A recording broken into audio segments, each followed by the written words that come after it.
Ako, checkin natin yung mga voltage ng bawat battery. Kararating lang po nito ngayong umaga, 60 pieces na lithium phosphate. So 3.29. So, okay na yan.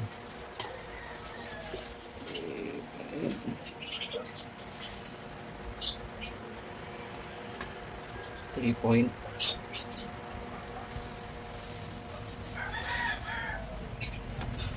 Ayan. So, ito po yung positive. Ito to may white side. Tapos, ito yung negative. So, using multimeter, yan lang po check. Alit, sundan nyo na lang po ito. Okay. Mamaya ibabalance yan pag kinabitan na natin ng, ng equalizer. Yung mga voltage na, I mean. Yan. 3.27. Okay na yan. Medyo mababa yung ibang voltage. Ito. 3.27.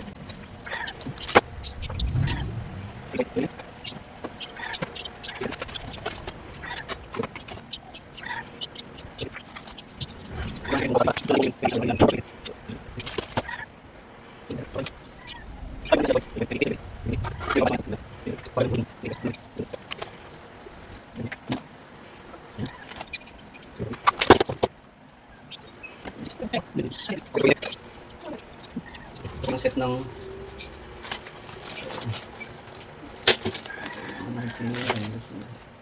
okay. Gumamit ako ng patungan na styro kasi para hindi ma-damage yung yung doon sa may negative side kasi naka-usli yun eh. Mabigat kasi to, super bigat na Okay, isang set.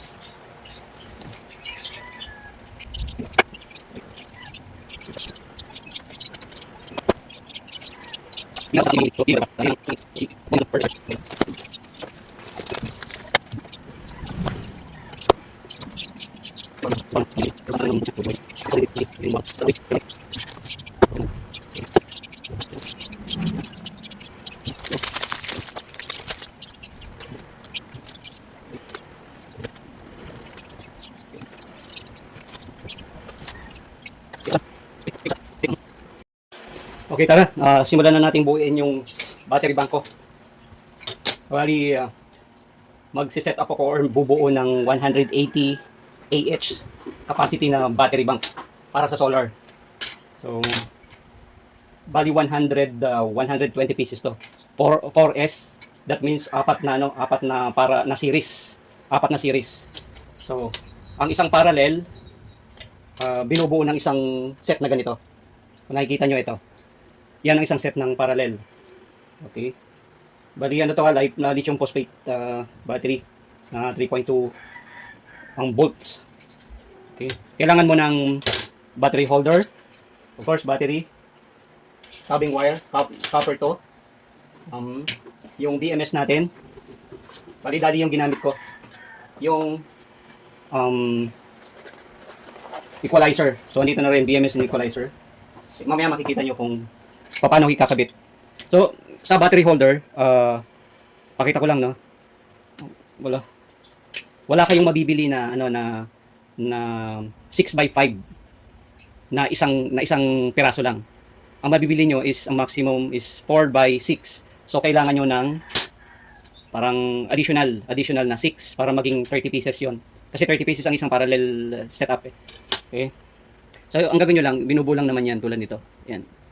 Yan, tapos idadagdag nyo lang dito. Yan. Dali lang yan. Yan. So, yan, meron na kayong 30 pieces na battery holder. Okay. So, yan. So, pwede na natin simulan.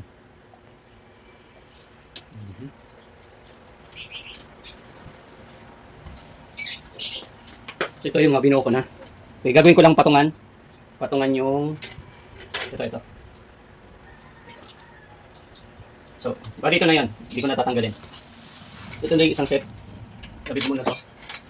Isang set. So, kailangan pasok na pasok sa holder. So, kailangan yung lagyan ng malambot na something na malambot dito sa ilalim kasi pag pinush nyo yung baka ma-damage yung sa may negative side. So, yan. Medyo mahigpit yung iba. Hindi pala pare-pareho ang sukat, ang diameter nito. Or baka sa battery holder yung problema. So yun, kailangan yung i-push yan. Push. Push nyo lang. Yan. Yan. Para magpantay-pantay sila. Yan. Push. Yan. Yan. It looks na pantay-pantay na, no? So, okay. Ngayon, ipapatong na natin tong isang. Kaya yung ginagawa ng iba is dinidirekta na dito, nilalagyan na ng tapping wire. Or, hindi, after dito, ang ginagawa ng iba is lalagyan na agad ng tapping wire. Pero hindi, ang gagawin ko is, parang hindi ko na tinipid. So, parang may kanya-kanyang ano sila, holder. Baba taas. Para ipapatong ko sila ng may mga ano.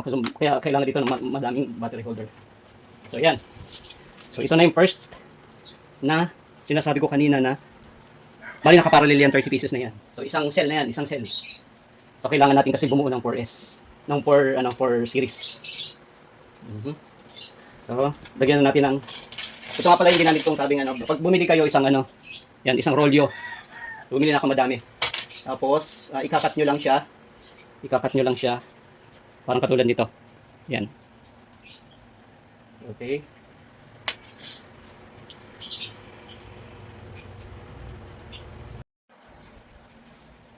Okay. So, ayun, tapos na yung ano natin. Isang. So, lalagyan muna natin ng mga washer bago natin lagyan ng tapping wire. Para syempre para hindi gumalaw yung mga susunod na ilalagay natin ano na yung si-series natin mamaya. So, lalagyan natin ng washer. First time ko nga palang gumawa ng ganito. Nanonood lang ako sa mga vlogs ng marami. Tapos, ayan.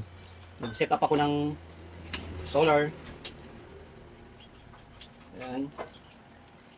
Tapos, ito, nag-build ako ngayon ng, ano, ng sarili kong battery. Ayan. Mas mahal kasi kung bibili ka ng, ano, ng yung gawa na. Kunti lang naman na difference, pero exciting magbuo ng ganito. At least kung mayroong, ano, madali kong, sa maintenance, madali kong kasi maayos kasi ako yung gumawa. Like kung binili ko lang, nahirapan pa akong magano. Ito. Pili. Yan, okay. Ito yung mga kinat natin kanina. Okay. Ito lang yan. Kinat ko lang yan using scissor. Ito yung matalim na scissor na ganito. Ayan, napakitaan ko kung paano kinakat. Ayan, kakat mo lang siya na ganun. Ayun. Yun, parang papel lang. Okay. So, yung dulo, yung unang parallel or unang set ng na 30 pieces na battery, ay yung unang tapping wire is lalagyan nyo ng crossing ganito. Dito natin ikakabit mamaya yung yung BMS tsaka yung ano. So, yan, parang katulad niyan. Yan, okay. Medyo mahirap ipasok kasi ano, may thread kasi. Yan, may thread kasi yan. So, medyo mahirapan lang kayo. So, naka-station ng ganyan. Mamaya ipo-fold ko yan ng ganito. Yan, okay. So, okay. So, ito yung sinunod natin kanina. Dalawa. Yung pangalawa wala na. Kasi dulo-dulo lang. Dulo-dulo lang naman natin. Medyo mahirap ipasok eh. Ingat lang kayo kasi sobrang talim ng tapping wire. Nahiwa kayo dyan. Ako. Ayan. Okay. Ito rin.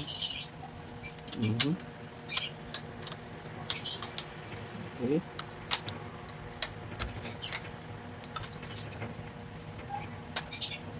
Ito lang medyo matagal dito yung pagkakabit na ng mga ano. Mahaba naman kasi yung ano niya, yung nilalagyan niya ng ayan. Okay. So, again. So, gagawin natin so.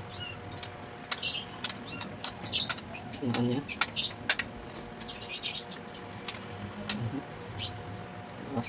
Okay.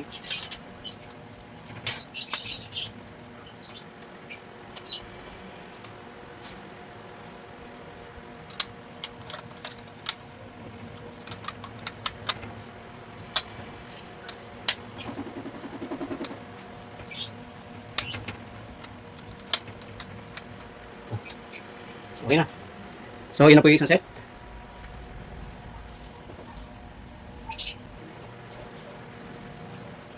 So, para sa setup na to, ginamit ko, bali single lang. May mga, yung iba kasi gumagamit ng double eh. So, tingin ko kaya naman tong medyo makapal tong ano tong rubbing wire. So, subukan ko na single lang ang ilagay ko. Okay? So, papatungan na natin. But this time, hindi na muna natin lalagyan ng washer. Bali, itidirekta na natin tong ikakabit mamaya.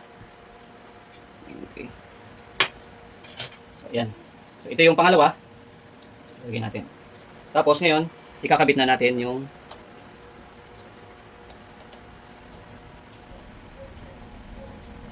yan, medyo alalay lang yung pag-ikot kasi baka ayan, pag naramdaman yung medyo mahigpit na, huwag niyo masyadong ikutin.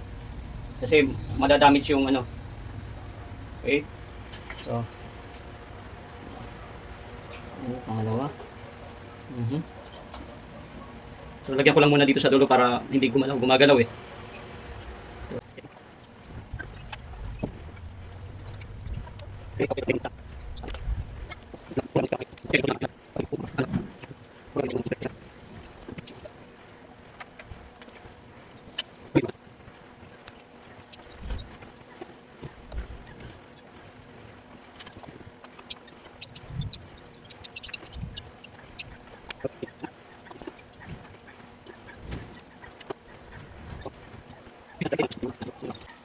okay, yun na yung ito na medyo nahirapan lang ako sa paglalagay nito. So, ito pupukin nyo lang.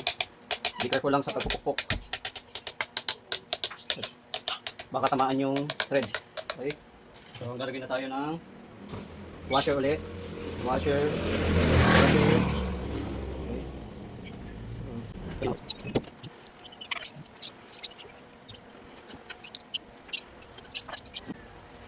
Okay, so may part na medyo lubog dito. So, ginawa ko dalawang washer. So, nilagyan ko ng dalawang washer para ma-level. Yan, yan na gagawin nyo. Okay, malagay na ulit tayo ng rubbing wire ulit. Okay.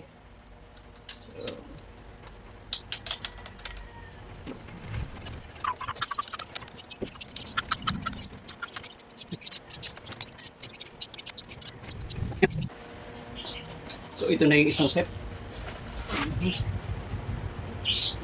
So, lalagay ulit tayo ng another holder.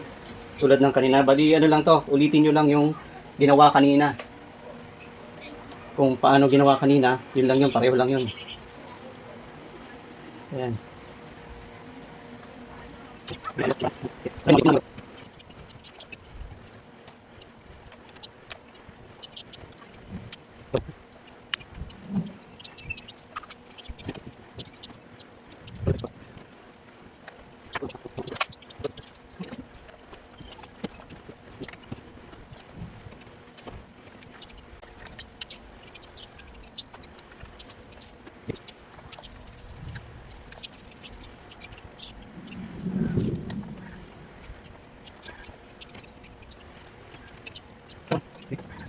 Hirap ng ano, pag ito lang ang hassle dito yung pagkakabit nito. Ayan, super bigat na. Ayan, super bigat na. Ayan, okay. Kakabit na natin tong okay na lahat. Naigpit na. Kabit na natin tong another holder. Ito, medyo nahirapan ako dito kanina. Kasi hindi siya pare-pareho ng taas eh. Hindi talaga mapapantay-pantay ng ganun. So, kailangan dito ng yan. Yan. Konting tiyaga. Yan. Pasok din yan.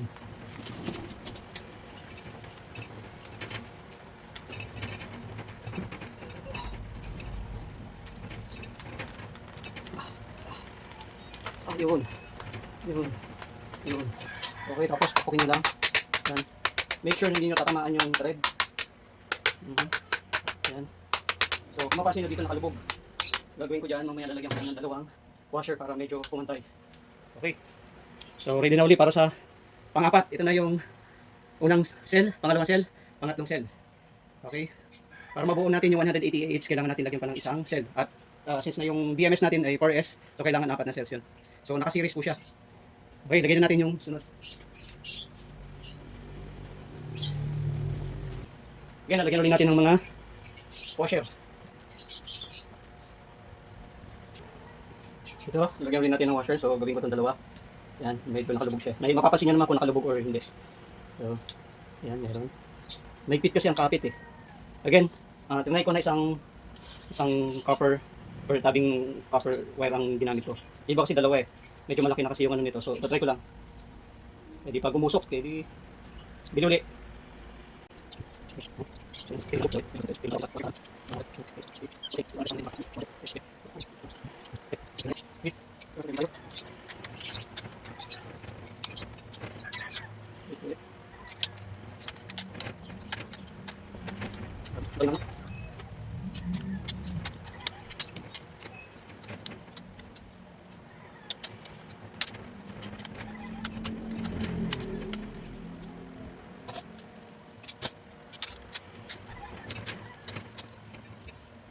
Yan.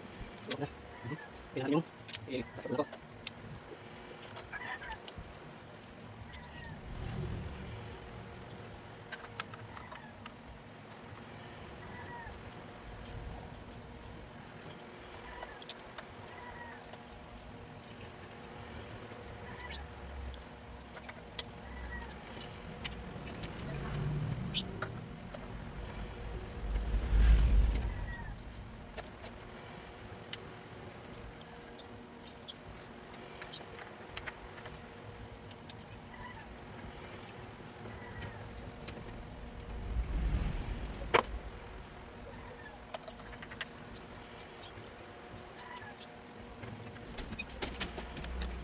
Ano?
Hindi ko na kayang buhatin. Grabing bigat. Okay, lagyan natin ng para maging rigid siya. Para maging rigid.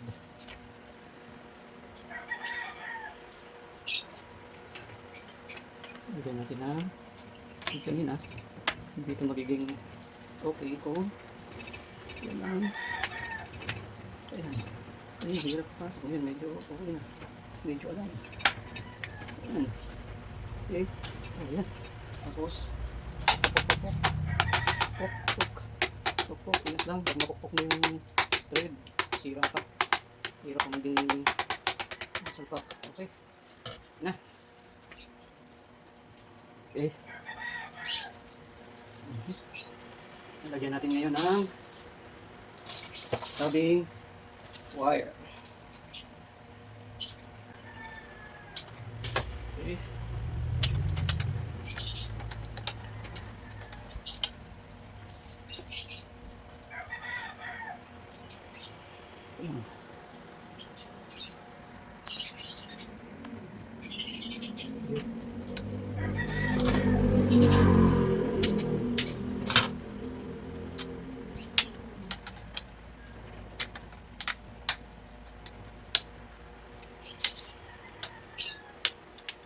pag unang gawa, medyo matagal. Pero pag pangalawang gawa ko na nito, baka 1 minuto na lang. 1 minuto na lang. Pero mabilis. Lapit na matapos.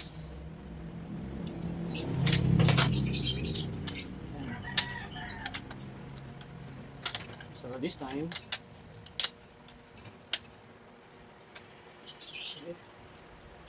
kulang yung ano ko, 4, 1, 2, 3, 4, so dapat ulit tayo na isa pa. Kulang. Yung kagandahan pag bumili ka ng sobra. Kasi mahirap, matagal umorder eh. So, kailangan sobra yung bilhin mo. Kasi pagka yung nagkulang ka, it takes few days na naman bago ka maka-order ulit. So, madidelay yung paggagawa mo ng... Okay. Now, since na last na to, say 1, 2, 3, 4. Okay. Ito yung negative niya, positive, negative, positive, negative, positive, negative, positive. So, siniris siya. Siniris siya ng apat na cells. Okay? Bali 4S to, 4 series.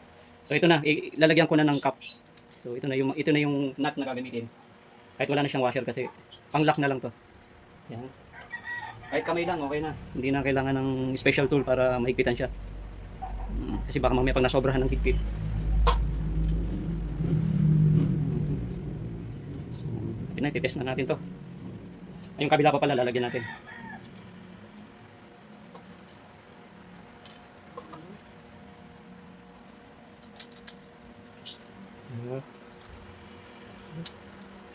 Pag hindi umubra yung single tabbing wire na ginamit ko, di babaklasin ko ulit, dagdagan ko kung hindi madadamage yung battery.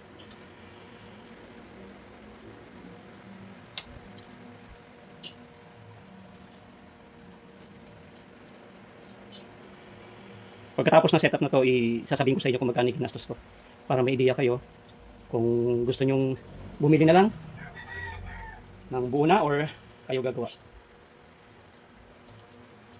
Ako kasi dalawa yung purpose ko dito eh. Gusto ko matuto, at the same time, magagamit ko rin to sa sarili kong setup. Kasi pagkatapos nito, makakabuo na ako ng mga different sizes or different capacity. Pag nag-success to, ibig sabihin, okay na. Kaya nang bumuo ng kahit anong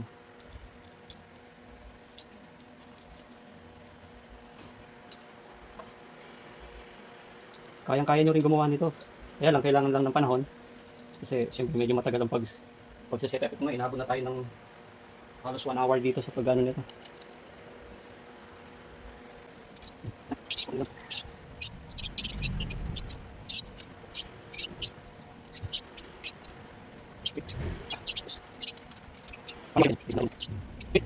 Ayos, ngayon, lalagay natin yung kabila. Buhatin natin. Wow! Bigat, grabe. Wow! Grabe, bigat. Grabe. Grabe, bigat. Super bigat. Super bigat niya.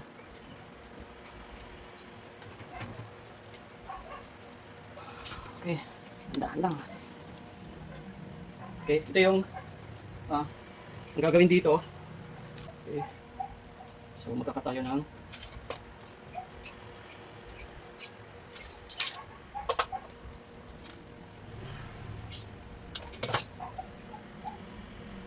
okay, this time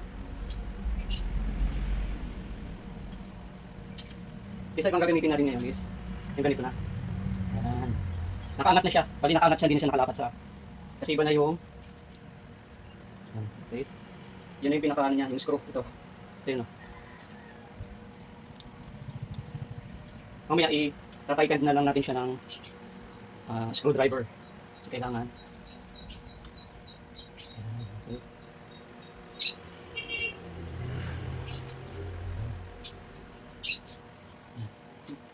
okay. So tayo. At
Sa setup mo lang na to, 6 meter ang ano, binili kong yung 6 meter or 5 meters na tabbing wire is sufficient na para makabuo ka.